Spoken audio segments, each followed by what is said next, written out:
si vous aviez encore besoin d'une preuve que le racisme institutionnel touche les territoires ultramarins, je vais vous en donner une maintenant. Déjà, un peu de contexte, les lois et les traités européens sont considérés comme supérieurs aux lois des pays États membres. C'est-à-dire que la loi européenne est considérée comme plus importante que la loi française. Donc, en 1961, le Conseil de l'Europe, qui est une organisation de défense des droits humains, a fait signer une charte à tous les pays membres de l'Union européenne.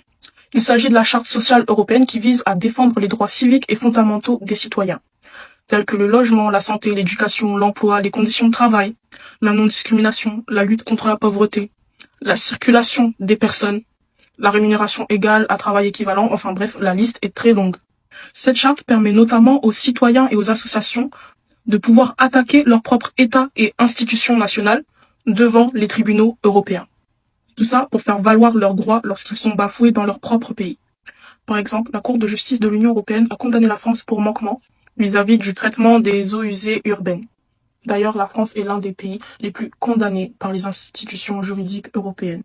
Les condamnations se comptent par centaines. Donc voilà, entrons dans le vif du sujet. Les territoires ultramarins ne sont pas mentionnés dans cette charte sociale européenne.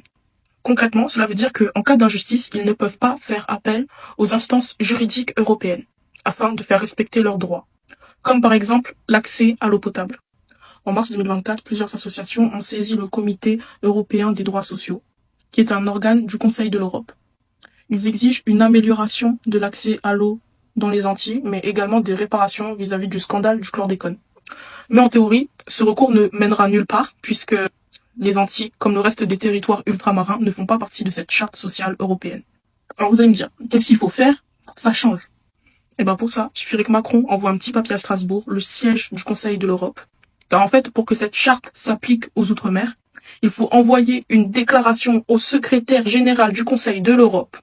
Parce que, en absence d'une déclaration expresse de la part du gouvernement, cette charte ne s'applique pas aux territoires ultramarins. D'ailleurs, la Commission nationale consultative des droits de l'homme, qui est également une institution française, a épinglé la France et lui recommande de déposer dès maintenant la déclaration d'application de la charte européenne aux territoires ultramarins. La Commission déplore notamment et dénonce une différence de traitement entre les populations selon qu'elles résident en métropole ou dans les territoires ultramarins français. D'ailleurs, à savoir, il faut sachez que, en droit international, l'application d'un traité se rapporte à l'ensemble du territoire, donc la métropole comme les territoires ultramarins. Ainsi donc, la France s'inscrit dans l'illégalité, puisque depuis 1961, elle n'a jamais intégré ces territoires ultramarins dans la charte sociale européenne. Et puis autrefois, back in time, lorsque les traités n'étaient pas appliqués aux territoires hors métropole, on appelait ça tout simplement la clause coloniale. Alors je suppose qu'à ce jour, on peut dire sans l'ombre d'un doute que la France a une gestion coloniale de ces territoires ultramarins.